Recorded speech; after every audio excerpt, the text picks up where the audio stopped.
In today's video, I'm going to be beginning my coverage of the final set of Future Card Buddyfight.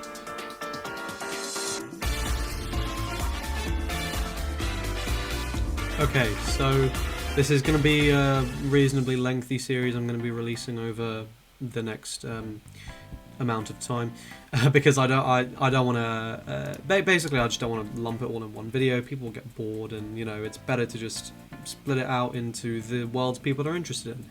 So the game is basically done at this point. There are a few promos left that we still haven't got, and I imagine there'll be a few more that they release, but unless they turn around and go, okay, well, the final set sold really well, so we're going to release one more, because there was one more in development, which is a very, very minimal, like close to zero probability, so I wouldn't hold your hopes out for that, but basically I'm just listing the possibilities of remaining things that could happen. We could get that stuff as promos and things, but basically the game is done at this point. So in the, I suppose, 6 months or so it is, until presumably the spring circuit next year starts, and we go into that, and hopefully that's really great, and hopefully they really show the players a lot of respect for supporting the game. Even though we've been told it's on the way out, we're still going to go out and buy this product. So hopefully they show us, you know, the respect we deserve for supporting a dead game. So and make that event really good. And with that in mind, I imagine a lot of people want to know, well, what are the top decks? Well, in my opinion, there are three very cut and dry best decks, and the rest and just as tier below. But we'll sort of talk about that at the appropriate time. For now, the purpose of this video, and I apologise for the rambling at the start here, is to go over the Dragon World stuff from Revival Buddies. So let's go ahead and get started with that, with a non-Dragon World card. I know this isn't technically Dragon World, but this is like most likely the deck it's going to see playing. Yeah, maybe Magical Katana, but like maybe some other random niche things. But let's be real here, okay? So, start with Deity Gargantua Dragon Rebi. For some reason, this is a triple rare. Okay. You can use this card with all flags, and if it's your buddy, you may use Dragon monsters from all worlds. Call cost: pay 2 gauge and put the top card of your deck into its soul. Counteract during your turn. Call this card from the soul of a Dragon by paying its call cost. And counteract Deity G-Evo. During each player's attack phase, call up to one monster with both Dragon and Deity Dragon Tribe from your hand or drop zone on top of this card without paying its call cost. You may only use Deity G-Evo once per turn, and it is also treated as G-Evo. This card has a move, double attack, soul guard, and counter attack. This is this thing is just fucking stacked, right? So essentially, you can loop this card as much as you have the counter calls to enable. And this lets you fetch anything from drop zone to play from hand. The issue, of course, is going to be, I'll say it during either player's attack phase, so, you know, going into like a mode Sonic or something on your opponent's turn is really nice, and, you know, this lets you toolbox a huge amount of options with Eternal Rivals, which you can literally just use a toolbox card to enable this, and you can directly search this with the card Future Card Buddyfight, which we'll come to, so it's not as if you're not going to have this. And Future Card Buddyfight automatically hates for this and makes it 4 crits. So, you know, it's a fucking stacked card, right? But I think what you're going to see is the general trend here is we've reached the point in this game where everything pretty much is a certain level of good, right? And at this point, we're looking for something just broken to really stand out, because this is insanely good. This is really strong. If you want to play a Deity Garga deck, fucking do it. Go out, get the pieces, put it together. You'll have a lot of fun, I think. It's a fun deck, you know, lots of stuff to do. You can really have a lot of fun with the deck building, because it's, you know, you have all that toolbox ability. But at the end of the day, I don't think it's anything exceptional for the current meta. It's tier 1, absolutely. You could 100% go around and win games with this. I just think the issue is going to be pretty much everything can win going first, so it's finding those decks that either win going second or have some really strong counter to the meta that means they don't really give a shit about not going first. So I don't think this is one of those things, but I think it's really good, absolutely. And I think it's If nothing else, it's going to be having some very interesting use in just random places. So there's that. Drum Bunker Dragon Rebi. 1 gauge top deck soul. When you take damage, if this card is in the soul of a monster with drum in its card name, choose up to 1 monster on your opponent's field and you may pay 1 gauge. If you do, put the chosen card in the drop zone. That's very, very good. Counteract. Drill Ram Bunker of Bonds. During your turn, call up to 1 monster with drum in its card name from your deck on top of this card without paying its core cost and shuffle your deck. Then you take 1 damage. Double attack Soul Guard. So, fairly obviously, you play this, you search another drum, like the 5th Omni one that we recently got, you take a damage, this auto triggers, this ability triggers, and you drop something on your opponent's field, and then every time you take damage subsequently, you'll be dropping stuff on your opponent's field. Is this good? Fucking yes, obviously this is very good. It's just going to be one of those things. If you get this setup going first, it's probably going to be really hard for your opponent to do anything. If you can keep dropping their shit, they're literally not going to be able to keep up. So 5th Omni is looking like very solid thanks to this card. This is like the drum you want to be playing because it'll search any of your other 5th Omni stuff as well. The issue with it, of course, is really just Grace of the Sun Deity, right? Like if your opponent goes first, like if you're against a Thora or like any of these big wall decks or like Electro Deity, that 1 item, right? And you play this and they just go, alright, Grace of the Sun Deity, or another card which we'll talk about in a future video, then you're done. Like, okay, cool. So now I can't touch their deck for this turn. My insanely good thing isn't really doing its thing. Yeah, I can control other aspects of their board, but you know, you're going to struggle against that main thing, and if that's all they need to keep around, then they no longer give a shit, right? So it's very much a matter of going first, but if you do go first, this card is fucking crazy. So, like, yeah, another amazing card. Jackknife Dragon Rebi. Oh god, this card is... Right, 1 gauge top deck soul. If you're equipped with an item with 6,000 power or greater, this is a size 0. Counteract. During your turn, you may hit 1 gauge. If you do, make your life 5, put 2 different cards of Jackknife in their card names and different card names from your deck into your hand and shuffle your deck. Then equip up to 1 Jackknife Gold Ridge from your hand without paying its equip cost. Double attack Soul Guard. Before I continue talking about this, I'm going to talk about this spell here, Jackknife Trust. Set spell, act, you may pay 1 life. If you do, put a monster with Jackknife in its card name from your deck or drop it into your hand. If you look at your deck, shuffle it. And all cards with Jackknife in their card name on your field can either their abilities nullified, their souls dropped, they cannot be rested by your opponent's card effects, and you may equip 1 additional item with Jackknife in its card name.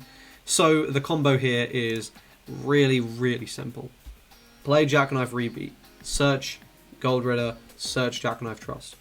Equip Gold Ritter, set Jackknife Trust, use Jackknife Trust, search Grand Thieves or Gold Ritter, whatever you want, equip it. Done. It's literally a fucking Yu-Gi-Oh card. Like, that is the level. Obviously, this is really good. We have Future Card Buddyfight, so you can directly search this. If you are just using it as an engine or like a package or something, then you can, and you don't want to waste your buddy slot on that, then you can run the Eternal Rivals Red at Thunder Emperor's Awakening package, which will do the exact same thing with pretty much the exact same consistency. And frankly, I think you should be running that package no matter what. So, like, you have plenty of options to make this really consistent in literally every single Dragon Ball deck. My friend Ben has been testing this as an FTK deck, and apparently it FTKs 100% of the time. He has played 50 games and it hasn't missed once. Now, obviously 50 games is not a massive sample size, but it's a pretty big sample size, so you can assume it's at least 80% to 90%. And FTKing 80 to 90% of the time is clearly ridiculous and not something this game should have. Once again, an insane card. How good is this? I don't think this is a top 3 deck. That should be the fucking point, the level here, because, like, okay, I don't think it's a top 3 deck, because, yeah, it will FTK, and that's obviously amazing. But everything going first is degenerate. Going second, how good is this?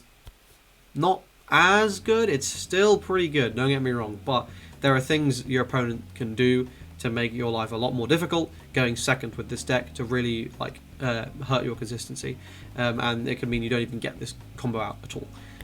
Things like Spell Nulls, like React Moon, like Disturb Hand, like there's a lot of options, right? So like Drum as well, like that's something that can make your life more difficult as well. There's a lot of different things that can really that make your life difficult, basically, playing this deck. So it's really good, but again, I don't think it's close. I think it's okay. I mean, I think it's a ridiculous card. Like, I don't think this should have been printed. Like, the level of consistency and stuff here is borderline broken. But the fact that it's only borderline should be testament to the power level of the stuff that is actually broken. Battle Dragon, Balburst Smasher Rebeat. I think this has the best looking SP in the set. Put this on top of a Sun Dragon monster on your field, pay 3 gauge. When this card attacks alone, it attacks your opponent and all your monsters instead. During the battle of this card attacks alone, your opponent cannot use counter, triple attack, Soul Guard. So you basically go 3 times, swing, swing, swing, and your opponent can't counter.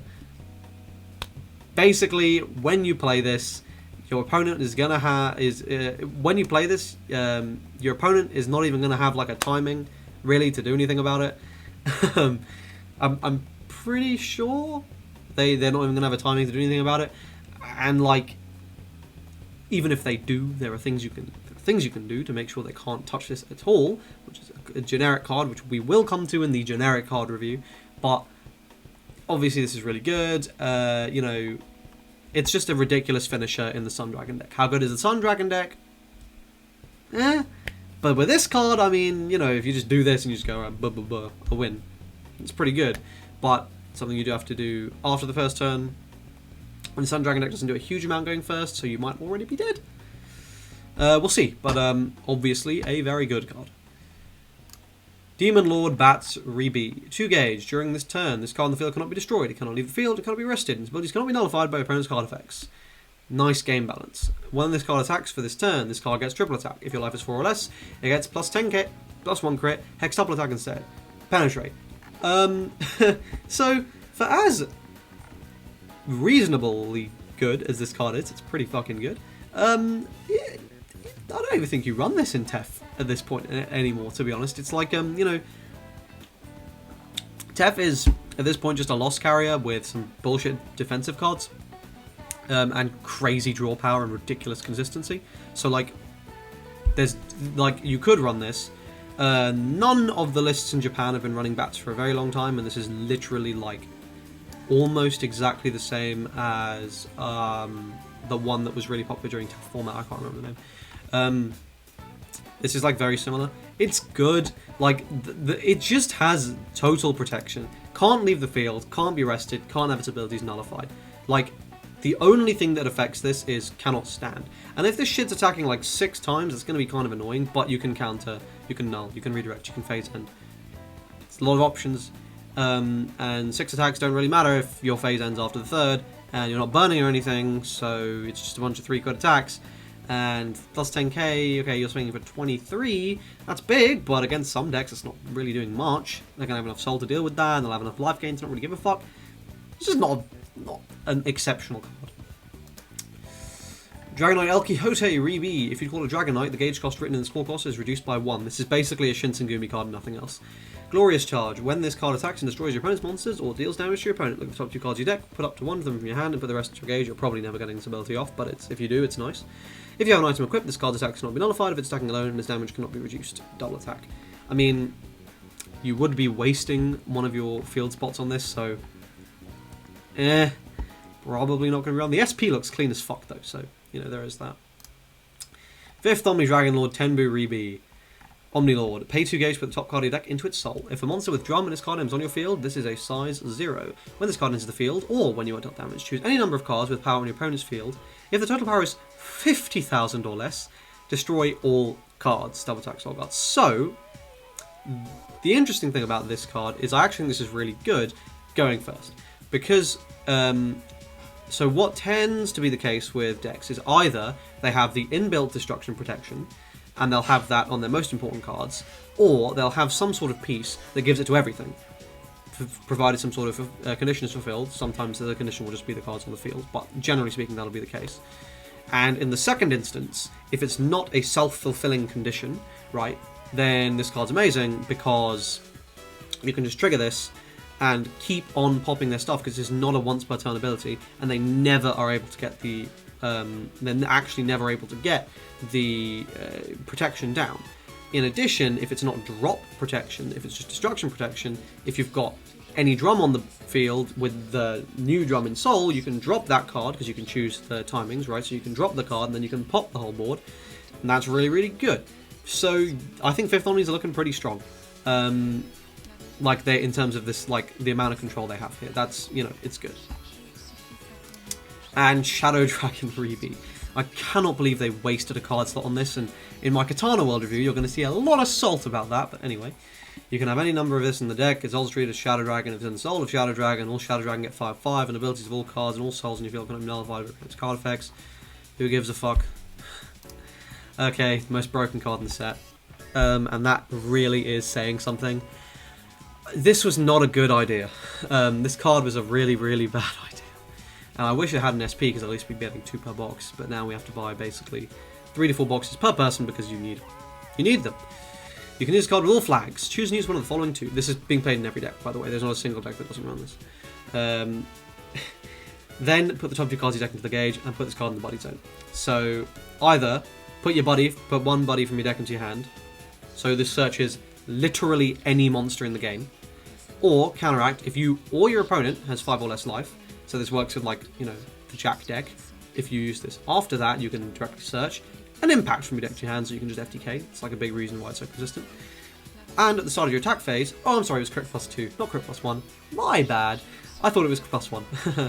If this card's in your buddy zone for this turn, a buddy on your field gets +2 crit. Thankfully, it's a buddy, but still. So, I mean, you know, absolutely bonkers card, right? Like, this will be 5 crit, this is your buddy. So, it's 5, you're on 5, you search 5 damage impact, cast it. That's the FTK with Jack. This making anybody like +2 crit is clearly insane. Searching anything gives you the 2 gauge, so you're basically always having the cost paid for by this. A truly, truly batshit broken card. I mean, I don't think I need to explain anymore. This is literally the, like, what the fuck? Like, I don't know what they were thinking making this card. It's literally rivals Emperor's Awakening, but every deck can use it, and it's more consistent, it's less effort, it's just better, it's so da. Anyway, you get the idea, this card's pretty fucking stupid. Buddy the Party. Cast pay 2 life counter, engage 2, then call up to 1 drum, 1 bell, and 1 bats from your drop zone in separate areas by paying their call cost. These cards become size 0 until they leave the field. So this is probably not going to get used. I don't, like, unless you're specifically running the triple buddy deck, which is not really the best version of Tef. Unless you want to have fun, in which case, sure, go ahead, do that. This is a staple card for you, but for good Tef decks, it isn't. Evolution Future. This is also 100 demon support. During your turn, if a monster with Drum or Yamigeto and this card name's on your field, put this card in the solid monster in your field if you do draw a card. So I'm only going to be talking about this in the context of Dragon World for now. Counteract during an attack on your opponent's turn. If this card's in the solid monster, you may pay 1 gauge. If you do, nullify the attack and deal 1 damage to you or your opponent once per turn. So, obviously, another crazy card. Free filter and soul building to start with, which makes this an instant 4 of. But on top of that, it's also going to let you, like, for each copy once, trigger all your when damaged abilities. Yeah. Absolutely mental, and there is a very good reason why building up all that soul is so crazy, which is going to be the generic card, which I promise we'll come to. But basically, all you need to know it's basically Grace on a spell that just gives it whenever it's in soul. So you just build up a billion soul. It's got permanent Grace protection. Good fucking luck to your opponent. 5th Omni is honestly looking pretty crazy. They're definitely up there in one of the best decks, like, with this kind of support. It's really wild. They are looking incredibly good. And I'm starting to regret selling my 5th Omni stuff because I love control decks, and I had sold it a while ago because I was like, okay, well, they're probably not getting anything good. I was wrong. And then Blissful Sun. You may cast a card if you have a Tef or a superhero on the field. Look at the gauge 2, look at all the gauge, put one of them into your hand. So there's obviously a staple card in Tef and a staple card in any superhero-based deck. So that's all the Dragon World stuff that has come out in this set. It's obviously crazy. Dragon World has taken a big, big W, surprising no one. Obviously, you know, Bushy plays favourites really, really hard, and that is gonna be incredibly obvious, like, more so than with any set. With this set, I think you're gonna find that, like, really, really obvious. So yeah, I hope you guys enjoyed this video today, this little overview. If you did, please drop a like, please comment any other content you'd like me to make, and please subscribe to the channel. I'm trying to hit 1,000 subscribers before the end of the summer, so I'd really appreciate it if you help me reach my goal. So thanks again for watching, and I look forward to seeing you in tomorrow's video. Cheers.